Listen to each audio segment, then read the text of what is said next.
Welcome to the Mrs. R Relevant Daily Draft Podcast, joined by Jake, Owen, Bill, and Durst. We are going to be covering the Kentucky Ole Miss game.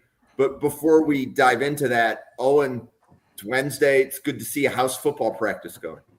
It's going great. Today was offensive day, so I got to take a step back and just hang out. And I have a job because I'm also part running backs coach, so I got some work to do, but for the most part, I get to just hang out and be scout defensive linebacker and get cracked by some 13, 14-year-old kids in pads. So I got to run around a lot today. Got my steps in.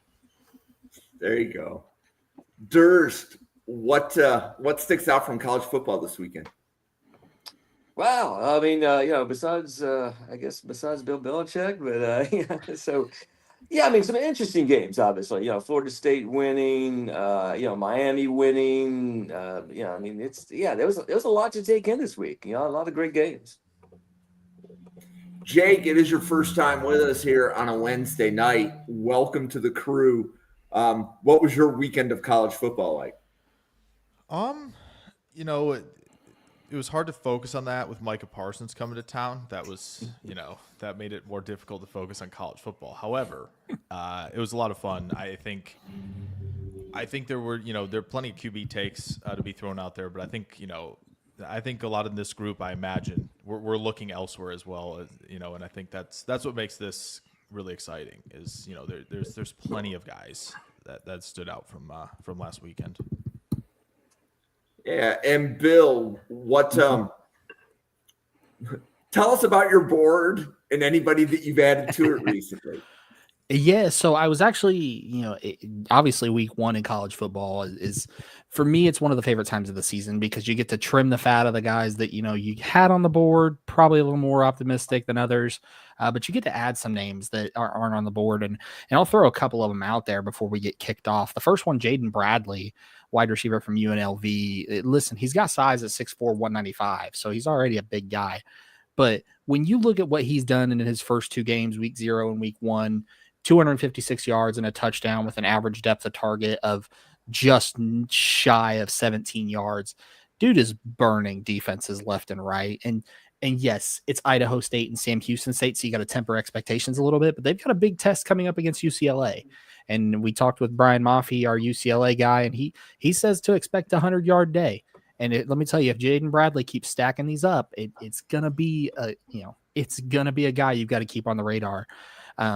Another wide receiver, obviously, to keep in the back of your pocket is Omari Kelly from Michigan State. Listen, I've made no bones about how high I am on Aiden Childs. Owen knows it as well, that he's my quarterback too. But for him to have Omari Kelly step up the way he has over the past couple of weeks and be that guy for him, it's definitely starting to show in his play. And the final guy I'll talk about, we always love talking quarterbacks, so I'm gonna talk about him. I'm gonna probably butcher his name, but Nico Mauricio from West Virginia had a wonderful game against Robert Morris. Again, it's against Robert Morris, but 17-20 for 211 yards and a touchdown, looked decisive as a lefty, looked like he knew what he was doing out there. And this wasn't his first rodeo, but was also pretty athletic, able to move the ball with his legs. Reminded me an awful lot of Kellen Moore when he was at Boise State, which is my comp for Mauricio. So another guy to keep your eye on as we move through this season. And then obviously there's guys that, had rough weekends. It is week 1, so we don't want to pile on them. But the big ones for me that were kind of shocking, and I won't say kind of shocking. Obviously, Cade Klubnik did not look like QB1 for a lot of folks. He wasn't for me. I had him at QB9. But pretty shocking to see him. But then also Peter Woods, the Clemson defensive tackle, pretty much neutralized by an LSU offensive line that was expected to have 4 new starters.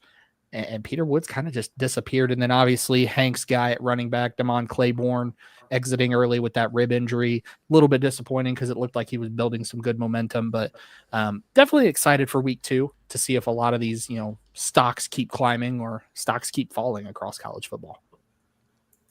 Yeah, and we have Ole Miss Kentucky is the game we're previewing. Hey, Jake, who is your highest ranked player in the Ole Miss Kentucky game?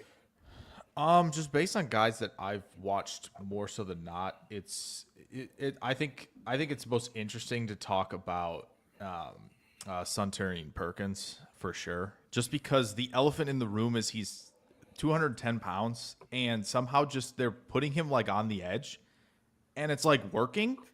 Which, last year obviously in more of a rotation, right? They have a lot of guys out there, who entered the draft last year, but him in the rotation, I mean, has the length to handle it down there, at the line of scrimmage, right?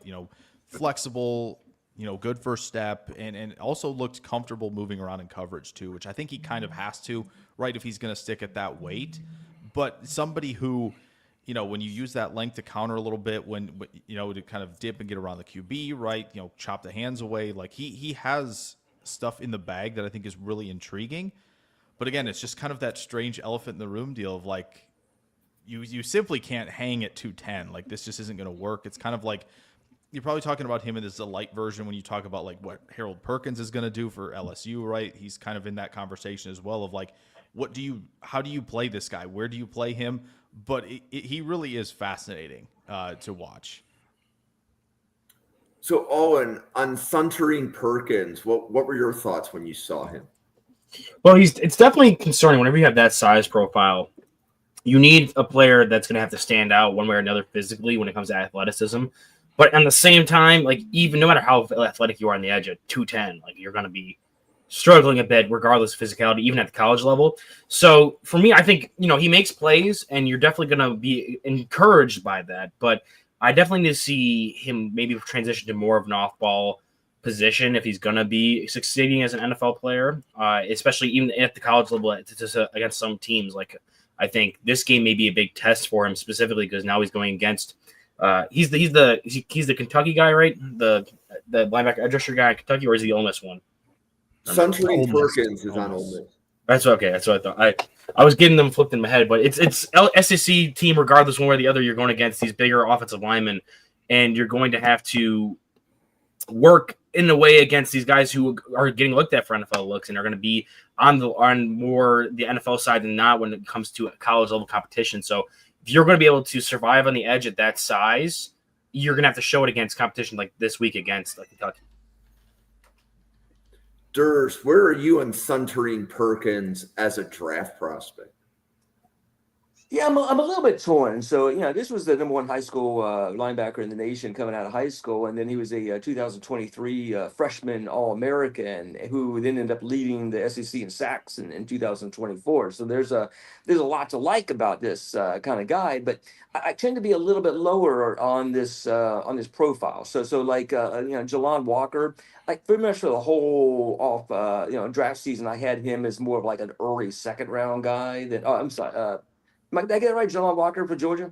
Yes. Yep. Yeah, okay. So he I had him as more of like an early second round kind of guy because I'm like, I don't know for sure if, with his skill set, it's not very linebacker-ish. It's more edge, and is this really going to work in the NFL like it does in college? So he's probably not a guy I'm going to be as high on as some people. Kind of same thing with Harold Perkins. I have him as more like a fringe top 100. But I do think that the Suntarine, it seems like the projection is going uphill. It seems like every year he's going a little bit uphill, where Harold Perkins may be going downhill from his freshman year. So I'm a little bit torn on him, but I kind of settled on him as like a earlier day 2 pick.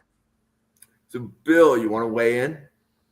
Yeah, so with Suntarine Perkins, he is outside my top 100. He's sitting as my 112th overall prospect because the big thing is, he's got a really freakish closing burst. This guy can close gaps in a hurry and just has a natural bend and flexibility to him, but also runs angry. The problem is twofold. Number one, we're talking about a guy at 210 pounds. That's too small for the edge. That's probably too small for a linebacker. Now you're talking as a safety, and I just don't believe he's got the coverage skills to deal with that. Not to mention, you also have a guy who had shoulder surgery for a torn labrum, and then obviously to go back in and clean it up as well. So when you look at that with Suntarine Perkins, I have weight concerns, I have size concerns, I have durability concerns. in addition to that, he's got the bend, he's got the freakish athleticism. He just doesn't have the pass rush arsenal. He just wins primarily with that freakish speed and bend, which is great when you play the Georgia States and even the Kentuckys of the world. But when you go to the NFL, that gets neutralized very quickly, and he just doesn't have a bag.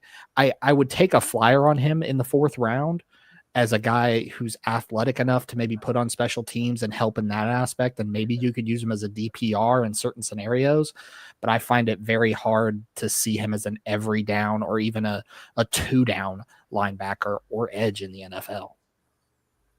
Yeah. So that was a range of,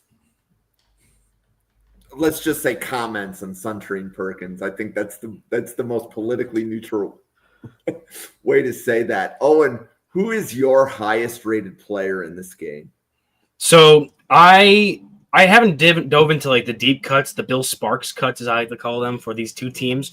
But the player that really stood out to me, especially in the preseason process, was Deshaun Stribling, the wide receiver for Ole Miss.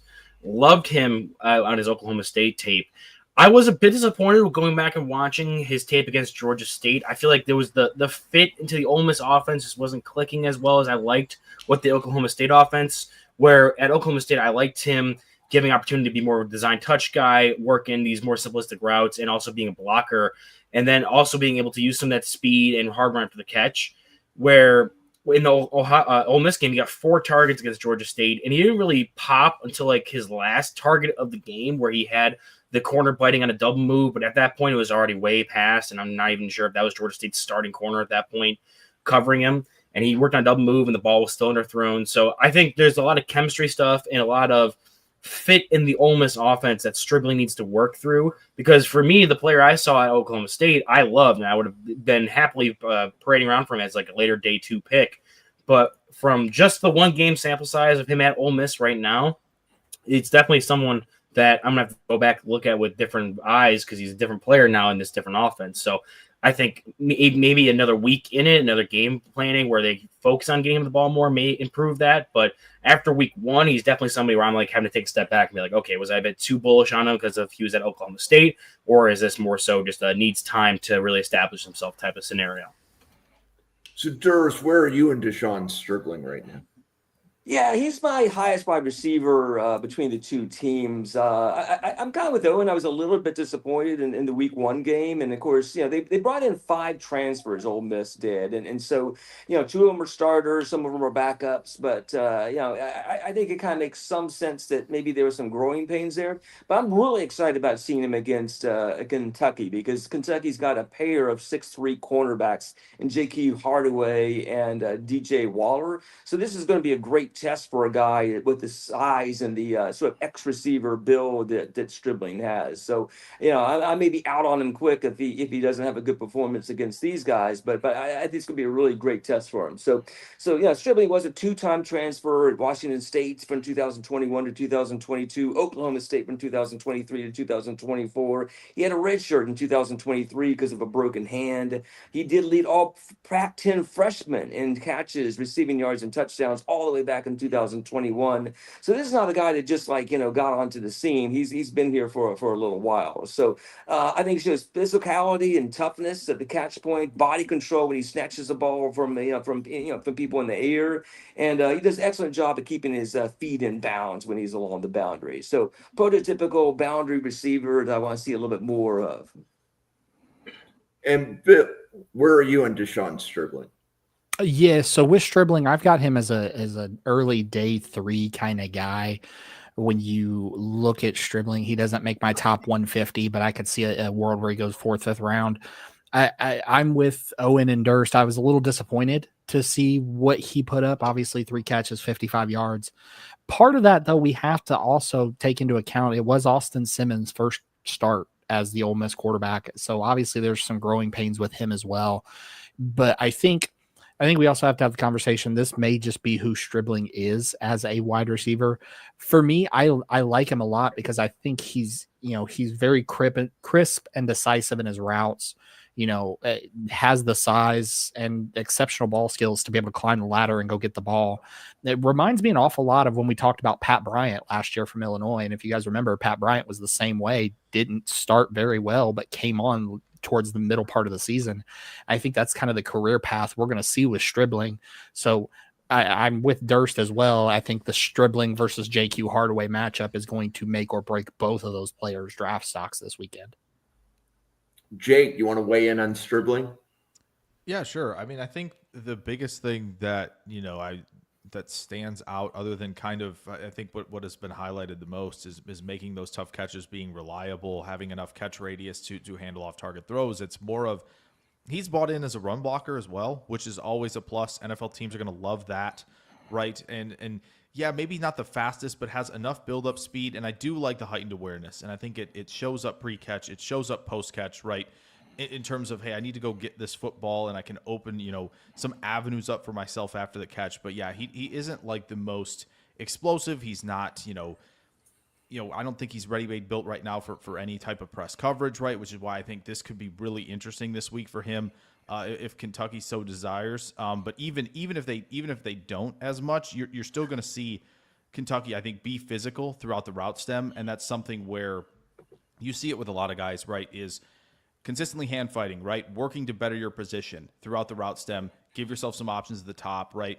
If he isn't ready for that type of contact, it could be a pretty rough day for him. So, Durst, who's your highest player in this game that hasn't been mentioned yet? Ooh, who would be next? And it wasn't designed to be a trick question, but it might turn out to be a trick question. Xavier Harris, the defensive tackle for Ole Miss, actually is my I got him one sort of spot in front of Stribling. So I kind of consider them both fringe day 100 guys. Probably have to play well to get in the top 100. But Xavier Harris is 6'7", 330-pound senior, so he's a huge guy. But he was a rotational player in 2024. But basically 10 career starts. And he moves really well for a guy with an 84-inch wingspan. He basically has 34 and 5/8 arm length. But his weakness when you got a guy like that big, pad level leverage limitations, some difficulty with conditioning, and maybe some redirection ability once he gets into the backfield. But he's a guy I'm kind of excited about. Bill, you want to weigh in on Xavier Harris? Yeah, so I'm going to be the wet blanket for the Xavier Harris parade. He is a guy that has probably round 4 to 5 talent, but is an undraftable head case for me because you look at him and you look at his skill set, has really good size, really good length, and a really good anchor at the point of attack, but just plays with his pad level too high too often. Condition and stamina is a little bit of a concern. I saw when snaps started to pile up a little bit, he started to slow down, get a little sluggish. And then we obviously have to talk about the off-field situation where, he faced domestic violence and obstructing arrest charges. Obviously the Egg Bowl where he was flagged for unnecessary roughness on Michael Van Buren Jr. Was that a flag? I don't know, but it's still a conversation. When you have a guy who's got this motor that runs hot, there's a difference between a motor running hot and just being an internal head case. It's one of those where I give him a draft grade of let someone else take him. And we've seen those guys still find their way to the NFL. Mike Green was the biggest case that we just saw this past year, but he did fall to round 2 to Baltimore. So while the talent is there, off the field, it's just one of those guys that it's a red flag for me. Jake, where are you and Xavier Harris? Yeah, so I think that the trickiest part with these taller defensive tackles is how consistently can you play with good leverage, right? Because of the toll of a football game, right? That's and it's very difficult with you're playing 60, 70 snaps as a taller defensive tackle, right? You better be well conditioned, otherwise, yeah, it's going to get sloppy. The pad level is going to get higher and higher as the game goes on, right? If you're not conditioned and disciplined to do so, and that's when you get pushed around, right? And that's the kind of thing that makes it trickier with some of these guys, right? Deion Walker is probably a really good example last year of it's a struggle. He's big and he can handle it, but at some point, right, it's fixing the pad level becomes a crucial thing, especially for a guy, right, who's 330 plus, who's going to be asked, hey, can you two gap? One, can you handle some doubles? Two, right? Like that's what teams are going to ask of him. If that isn't cleaned up, that's going to be kind of one of the quick washouts, right? Type of thing where it's just like, if that doesn't get fixed, like it's going to be difficult to put you on the field. And obviously, yeah, the off the field stuff certainly is an issue as well. Jake sniped my talking point right away because it's just happens to be that we are talking about a 6'7" D tackle for Ole Miss while he's going up to go against and play Kentucky, where Deone Walker was playing last year's ball. And it really similarly to what kind of how Bill and Durst laid it out, where he's a dude who's giant, has a bunch of talent, but then you see a little bit when it comes to him getting gassed on the field. He plays super up tall. And he plays more of a finesse game because he has that athletic profile with the size than you'd expect from a guy. Like a lot of these like bigger, bulkier D tackles, you're expecting just to anchor, play with power, not really have a ton of twitch or ability to move with fluidity to get upfield and pressure. And like last week in Georgia State, he specifically, Harris showed a lot more bend and ability to get off the ball and swim through guys and make plays in the backfield and live in the backfield and operate as more of an athlete, which was kind of the things we talked about with Deone Walker, where he was this more bigger finesse type player, dancing bear type, but he had this weird body composition and it led to him playing high and brought a lot of concerns as to whether or not he's going to be able to play at the next level because of that. So I find it funny that we're talking about Harris and in this certain context when he's going against a team that we were focusing heavily on last year when it came to their 6'7" D tackle who played a very peculiar style of football that is very reflective of how Harris is playing for Ole Miss right now. And the fact that Ole Miss had so many starters along that D line last year between JJ Peggies, Walter Nolan, Princely Umanmielen, I always messed up that name, and Jaden Ivey, you then lose all four of those guys, and Harris goes from a rotational piece, able to rotate in with those two other guys who are NFL players, to now having to be the more 55 to 60 snap down-to-down player, and now you're starting to see maybe there is some conditioning issues, there's some issues with his size being a every-down starter-type player. So he may be pegged as a rotational style player, and we're starting to see that now that he no longer has that top-end talent keeping him from being out there all the time. He has to step up and be that guy. And did you want to throw – I missed your wide receiver comment about Stribling in the chat. You want to weigh in on the last conversation?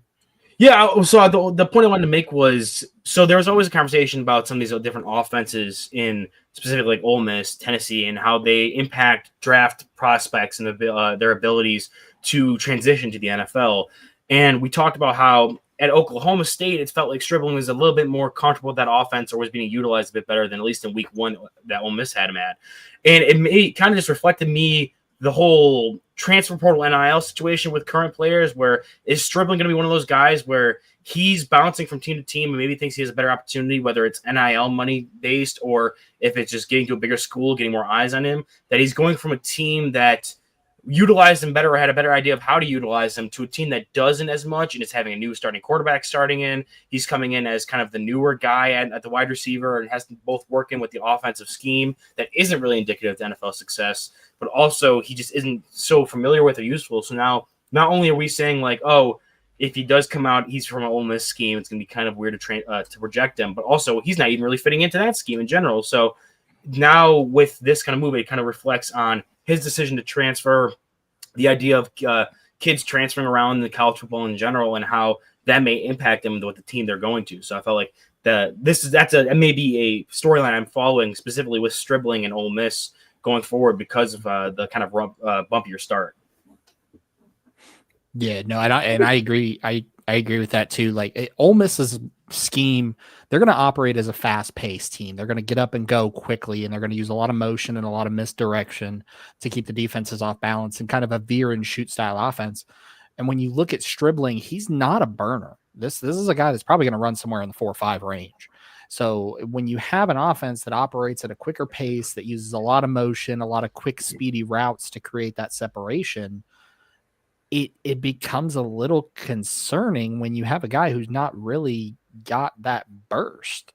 Whereas if you look, at a guy like a Caden Lee, who's a slot speedster, or even a Trey Harrison Wallace with his quickness and his footwork to be able to separate. But then you have this big guy in Dejon Stribling. he's built for the what I like to call the 3x1 sets that they run frequently at Ole Miss. 3 receivers on one side, the one on the other. It's 1-on-1. Stribling is the 1-on-1. Throw the jump ball up. That's where he's going to thrive.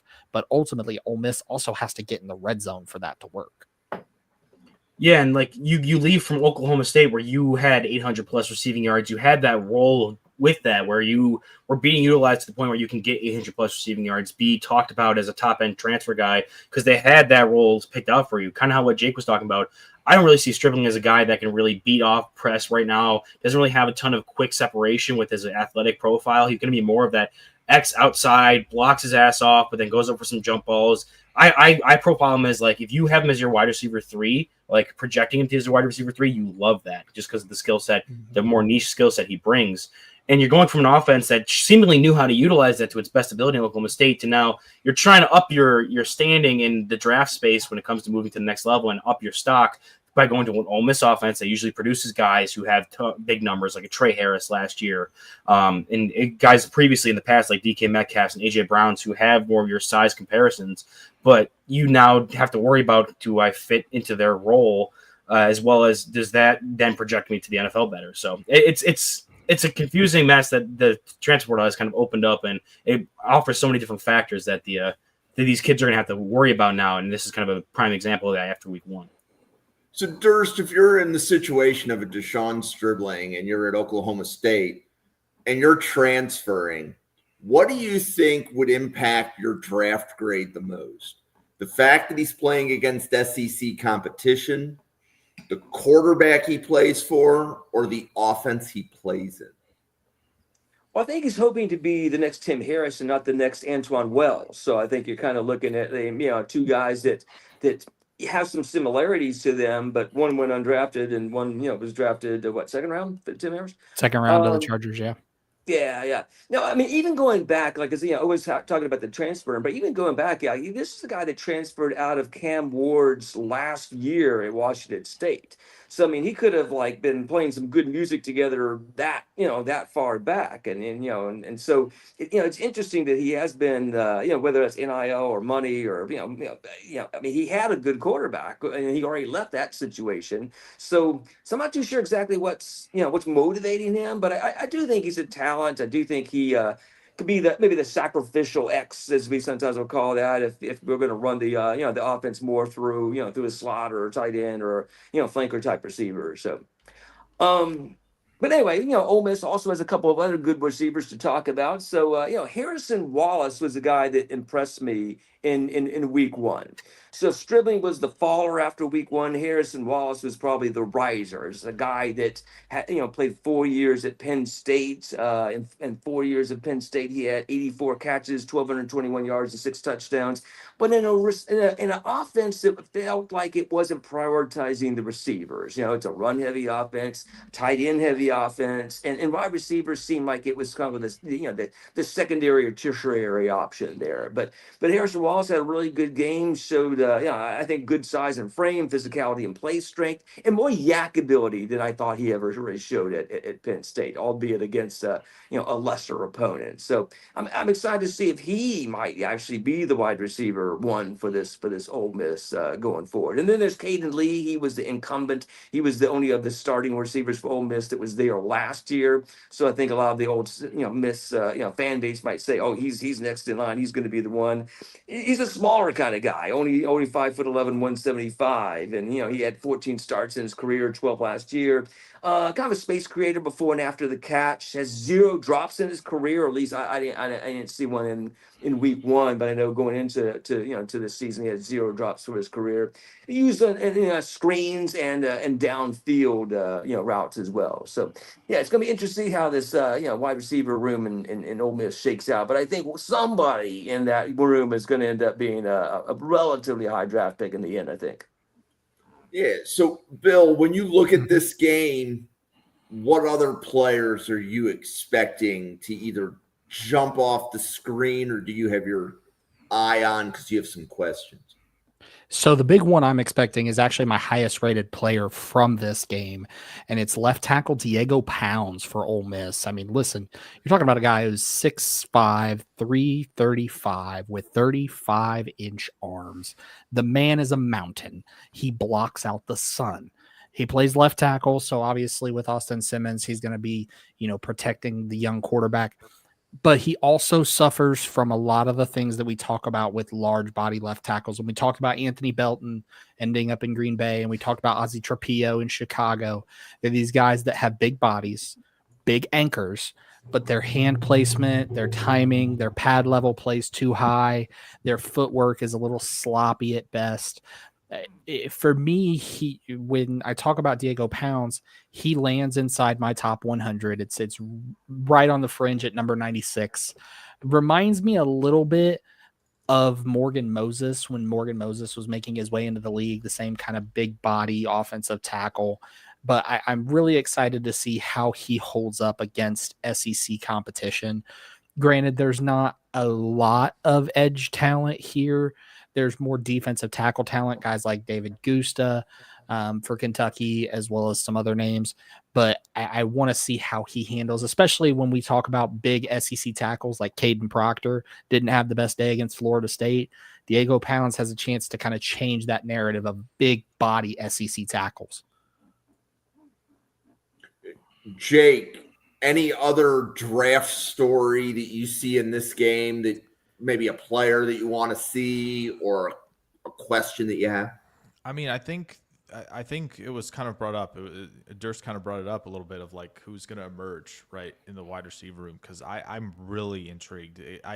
One of the few receivers, just because you look through the counting numbers, as one does, doesn't mean everything, but you look through it and you go, okay, who stood out? And you see Harrison Wallace come up, in a room that when we were preparing for this, obviously.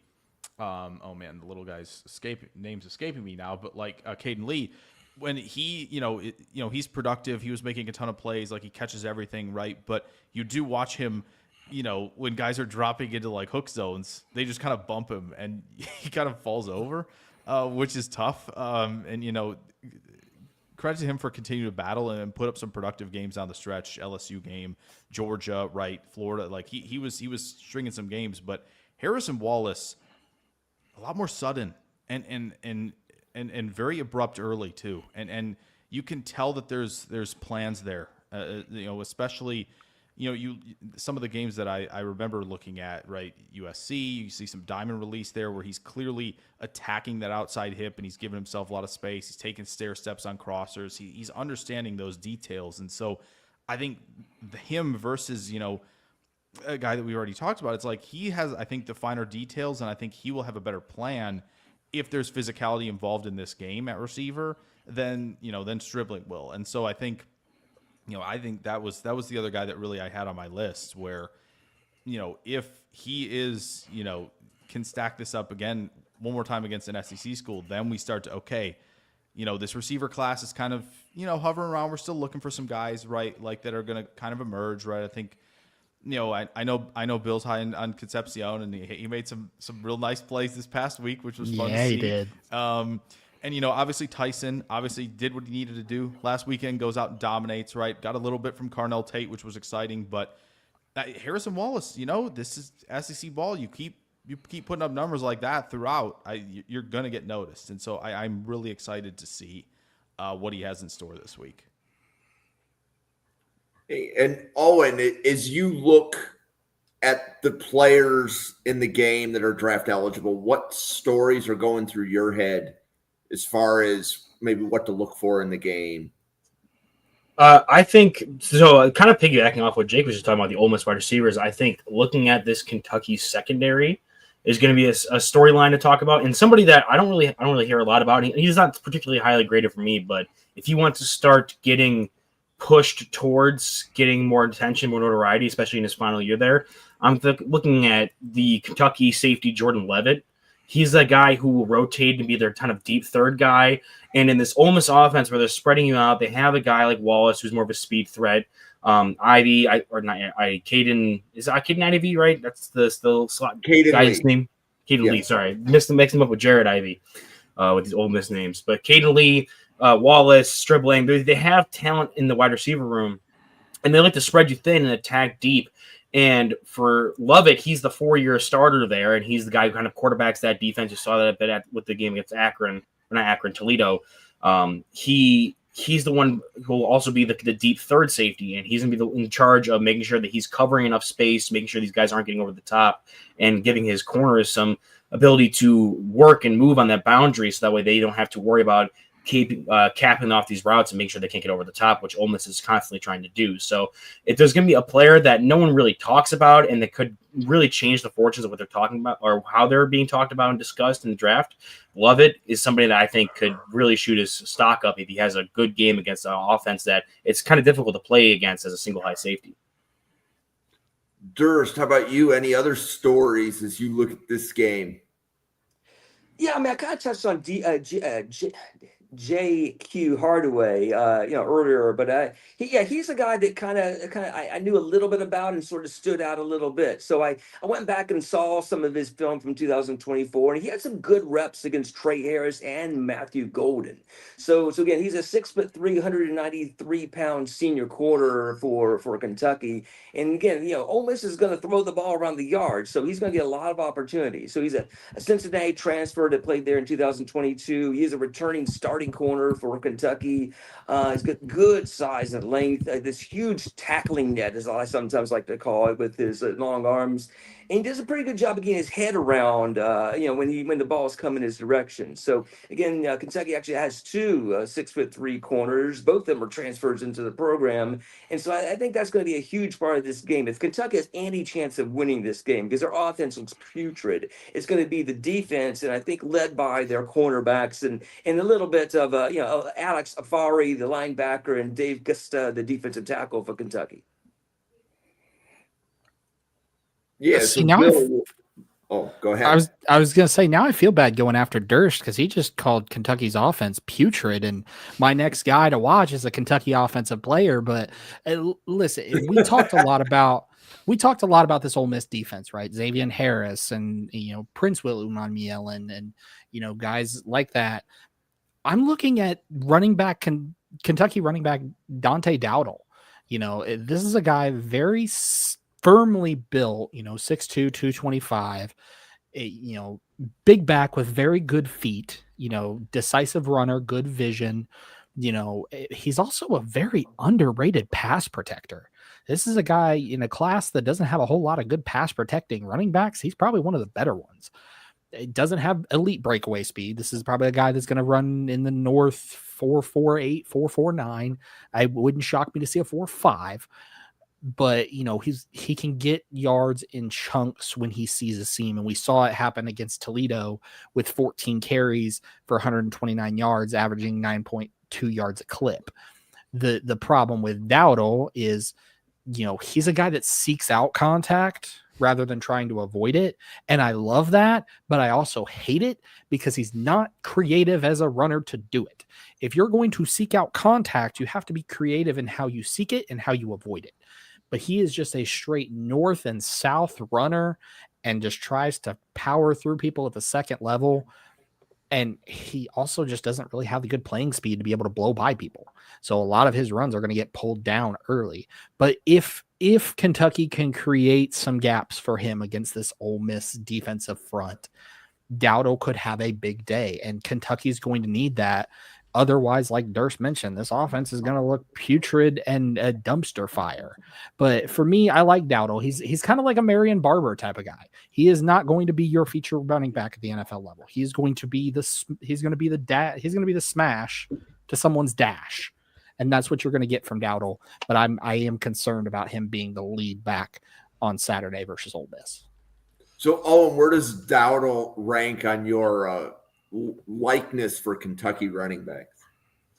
I'm not the profile that he is not my favorite as running backs. I usually prefer more juice over heavy footed. Like if you want to be that style, that power style running back, I'll take it. But you got to have some kind of extra juice in there or bring an element that I'm like, okay, that can definitely play outside of being like just an early down bruiser.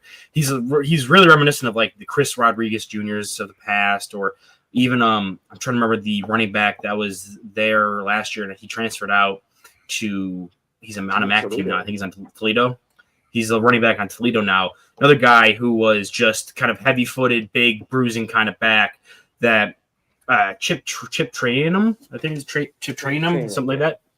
He's another guy that like Kentucky just kind of goes towards these more big bruisers, and it'll play at this level. But when projecting it to the NFL draft, he's one of those guys that skill set's dime a dozen. If you're not bringing something extra to really juice up your profile, or you're not like a super standout special teamer or character type player, and even then, at some point, your athleticism score and athleticism at the running back position specifically catches up to you.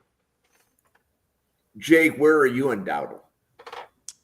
Not a whole lot on him, but like as was already mentioned, right? Like it's interesting when you kind of have a guy who is really good in pass protection, and then I feel like it's almost like you can't separate that from how he runs, which is that's really interesting. But yeah, that's always the thing with running backs is like, yeah, if you have that's the size to play the position, that's excellent, right? You can be decisive, right? Even if you're not super explosive, you can find a role. The problem is if if you're hunting for these types that are going to be game breakers for you, right? In the receiving game, right? Rip off chunk yardage, right? Your Jahmyr Gibbs is your Achans, right? All of these players, like you're not always looking for this type of player. Like this could be like a Chris Brooks type of thing. Not to rope Green Bay into this, but it's almost like one of those things where it's like, yeah, that's what Brooks does, right? He's coming in to get a couple yards on some third and shorts, right? When Jacobs needs a spell, and he's out there in pass protection when called upon. So like there is a way for him to get on an NFL roster and stay there, because if he's decisive, if he knows what he's seeing, right, that's a step ahead of a lot of backs that enter the league, unfortunately, right, where they're unsure of what they're seeing. They don't know, maybe, okay, I know what the concept calls for initially, but I don't know what step 2 and step 3 are, right, based on what we're calling, right, where I need to, outside zone, find the cutbacks, inside zone, all this stuff where I think he'll be in better shape for that. But again, it's the lack of explosiveness, as Bill said, the lack of creativity, create your own yards. Can you do that, right? I often go back to like what Montgomery used to do at Iowa State, where it was like, okay, it's a 4th and 1. Like they're going to block this up for you, but it's going to be a one-on-one. Win it.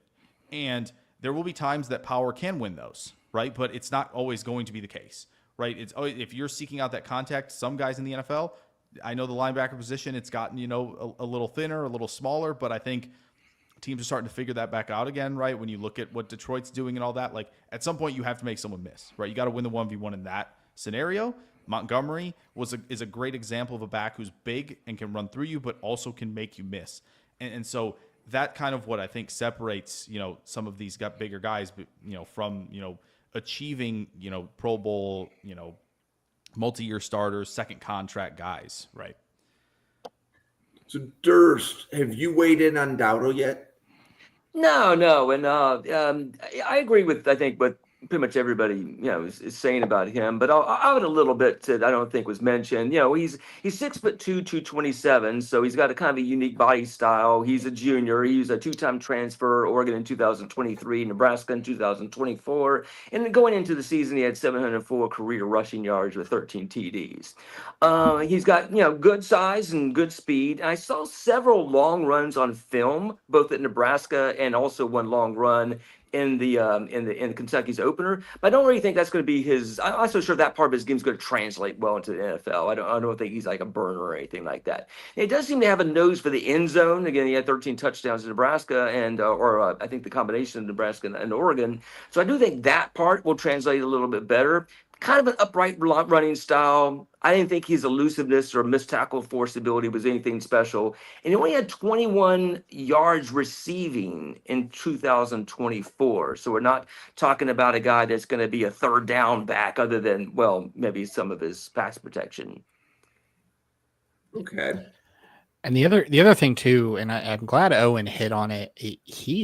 Owen's spot on. Kentucky has a type at running back, because if you look at the last 4 running backs that Kentucky drafted, that were drafted from Kentucky, Ray Davis, Chris Rodriguez, Benny Snell, John Connor. All of them were transfers, right? Mm-hmm. All of them were transfers. All of them were heavy-footed. All of them were power-ish guys. Didn't have breakaway speed. Couldn't really create, but they could hit you. I think we may have just cracked the code on Kentucky's running back scouting here. Well, I know Owen liked Ray Davis the year he came out. I did love Ray Davis, but in that lineup, he was probably the one that I heard, like kind of what Jake was talking about. And I looked at he had the bowling ball build. Like he was 215, 220, but he was 5'8". Whereas other players like Rodriguez and the current running back is like 6 foot plus. So he was a bit more dense, and he also had a bit of wiggle to him where kind of what Jake was talking about. If you need to make a guy miss, he can make a guy miss in the hole on top of just dropping his shoulder. Whereas guys like Chip Trayanum, who transferred to Toledo, even like a Benny Snell, those guys were less so the make you miss, more drop your shoulder, get through the hole, win those yardage. So there's kind of, they have a mold and they have a style of back they love. And more so comes down to what can that individual player do outside of the role they're asked to do for Kentucky. Like, is their athletic profile capable of adding on more? Because Kentucky's going to ask them to do this one thing, but can you show beyond that an extension of what your skill set was? Because even a Ray Davis was a decent receiver at Kentucky. Like, he was able to affect the receiving game there. Whereas I don't think many of these other guys that we talk about in that archetype can add that element to it. So there's a stark drop off. If you can't do that kind of stuff, then you're way lower on the board. And if you can do that stuff, that's where you can start saving your stock and being more on the upper end. Yeah. So switching the subject a little bit, Jake, over under 2.5 players in this game get drafted in 2026. 2.5. Interesting. Oh, I think. Do you think that Depends they're if- JQ Hardaway? So, yeah, he'd probably be on the list of just like, okay, and he's obviously not. I wouldn't call him Tariq Woolen, but like you get these like bigger corners, and that was the first one that came to mind. But you get some of these bigger corners on like day 3 where you're like, he's got the size. If I'm running like a defense where I want, guys up in your face early and then kind of retreat and watch the ball rather than like trying to, have to be, fluid, changing direction at all times, right? And just being able to see the field. Like, I think someone probably takes a chance there. And Harrison Wallace, I think is really intriguing at this point. I would go over. I don't think it's going to be massive. I think that's a great line to set. Yeah, I do think it's interesting. We didn't really talk about Uman Mielen too much, but like that's a type of player that you see a team go, it's day 3. Like, look at this flexible, bigger build, right? Than a Perkins, right? Where you have to figure out what the heck he's gonna do.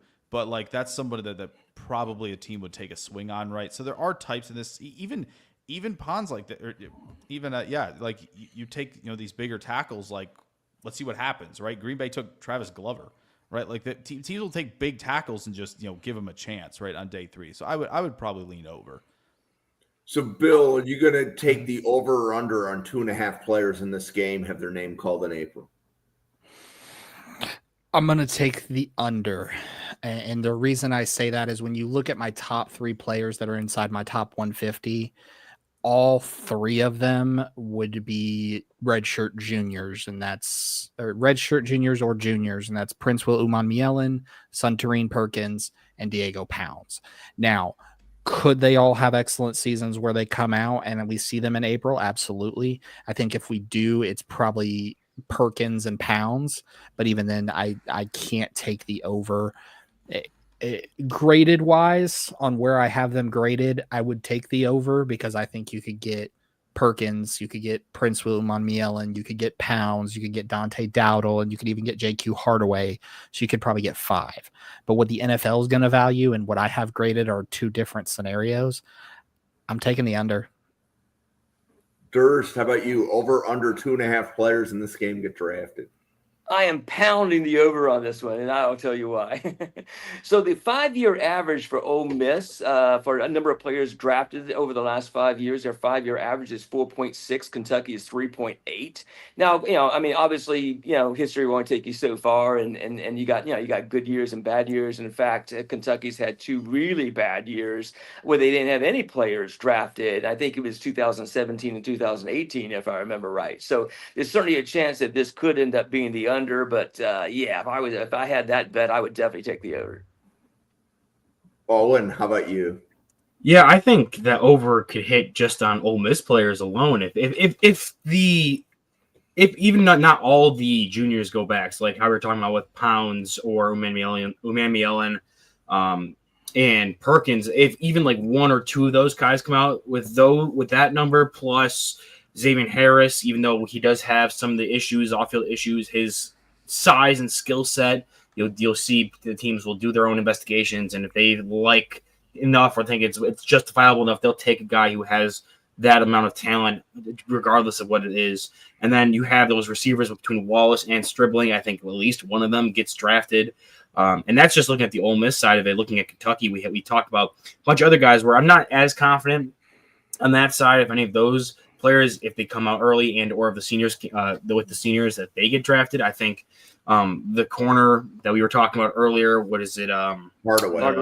Hardaway, yeah. He probably, if I had to guess from my early viewings of it, has the best chance for me because I think he did play well enough opposite Max Harrison. He established like he could be more of a depth corner type. And those are kind of, again, the kind of guys that get drafted, even if you don't love the tape or love anything, love like the physical profile. He has enough on there that I think he could be one of those day 3 players that you draft in to get a shot at. So I think that's an easy over, but I also could see the over hitting because Ole Miss has all the players drafted and Kentucky has almost none of them. Mm-hmm. Well, I'm glad that I was like looking at the list, listening to you guys, and I had to pick a number. 2.5, like we're not going to podcast the game if I think that the number of draftable players is only 2 or 3. Right? Like next week, Bill and Durst have Pitt, West Virginia.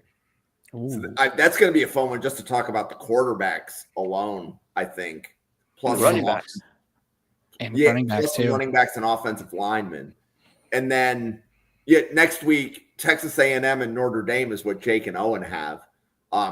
They may just be able to hit 3 on offense from each team, 3 on defense from each team. But that game is stacked.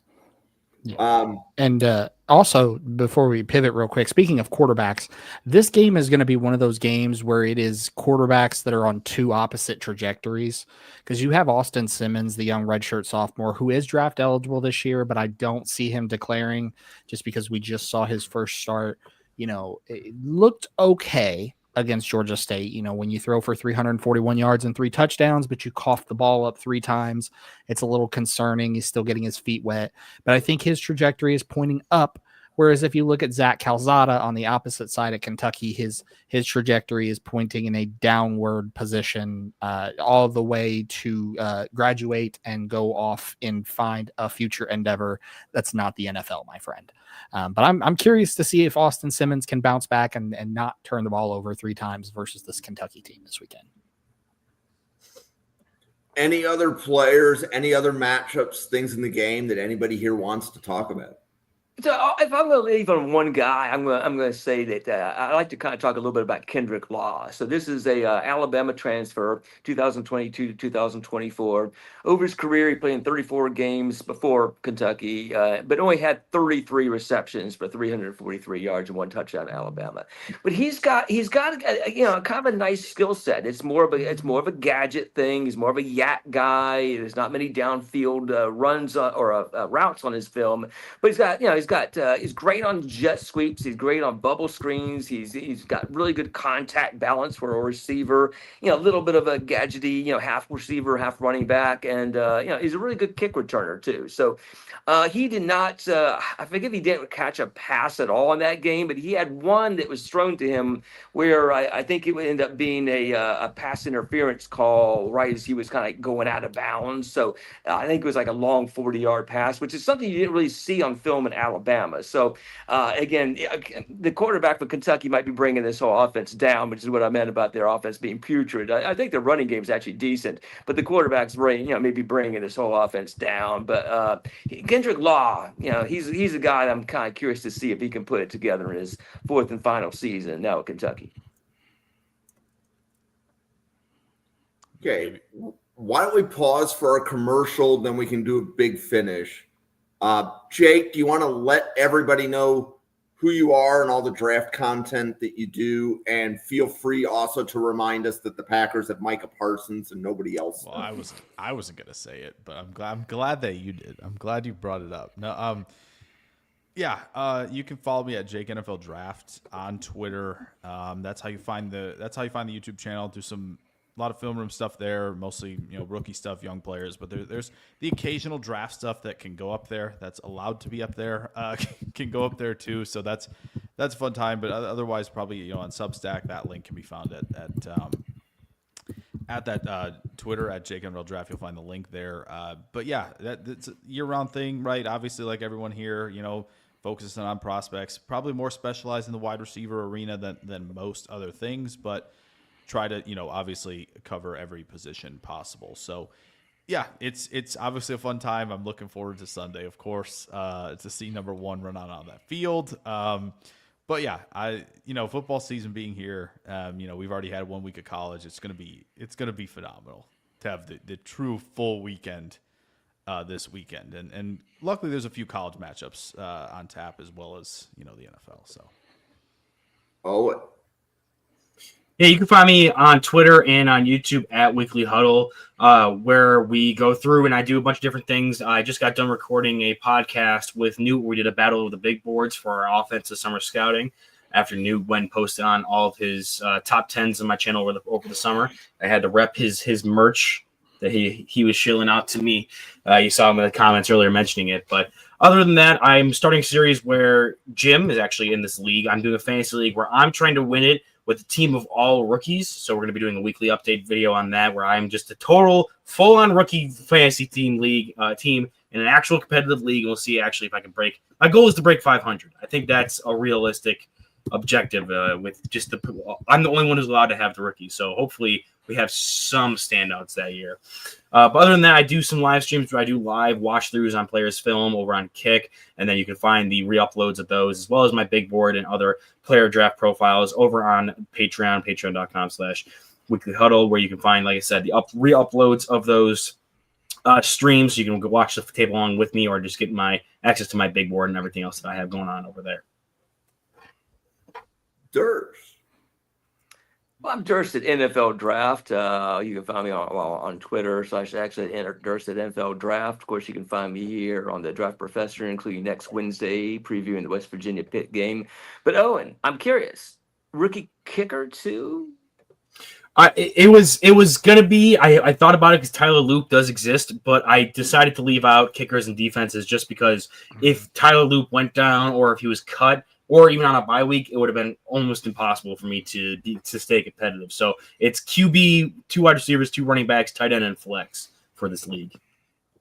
Yeah, and there were a whole bunch of us that drafted. Like I drafted a rookie, and like Owen had texted me, "You're not allowed to draft the rookies," and I'm like, "Oops, I drafted a rookie." But he was able to grab another player, and we traded, and he fixed it for me. And the draft day was a bit of a chaos. Yeah. He's a better commissioner than I would be, but how you feel about Cam Ward week 1? Listen, I was hoping that I'd have it between him and Shuck, and then Shuck didn't win the competition, so I was kind of just stuck. So now I have 1 QB in my roster until one of these other guys gets to start, and then I can drop one of the 7 running backs I have right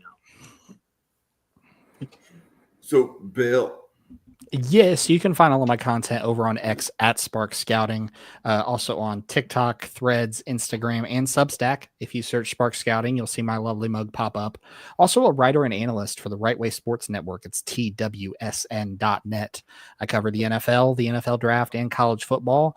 I dropped my Browns schedule prediction earlier tonight. I dropped my stock up, stock down for college football week 1 last night. So I've got all sorts of content coming out But you can also check me out here on the Mrs. R Relevant Daily Draft podcast on Wednesday nights with Durst or with Owen or with Jake or all of us here. And you can find all of my content over on X at Spark Scouting.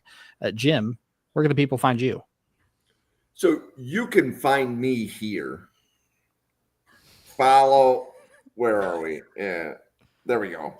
At NFL Draft Fanatic. No, I am Fanatic. It is the same on X and YouTube. That's the best way to be notified of daily draft content. I want to emphasize daily draft content. We could not do this without Durst, Bill, Owen, and Jake showing up one day a week. And you can find 24 people that each show up one day a week. You get a draft podcast every day. Starting next week, you will see Bill and Durst at 7 p.m. You will see Jake and Owen at 9 p.m. So we should be at 2 podcasts every night starting next week. And ironically, Wednesday is the only night this week that we didn't have 2. But Jake, definitely happy that you could fill in here as we were moving some things around. So definitely thank you very much. That being said, so what we have coming up, tomorrow we're previewing a couple of games, and I've already forgotten which ones. That's actually moderately scary.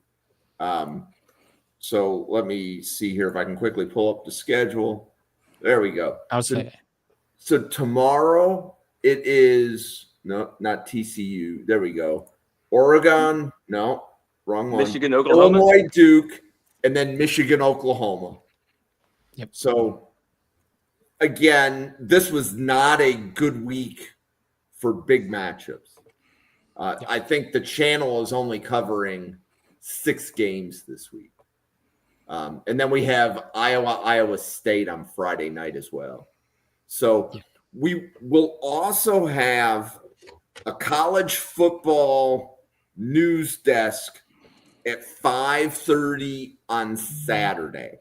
So that's Anthony Russo and whatever other crew exists at 5:30 p.m. Saturday.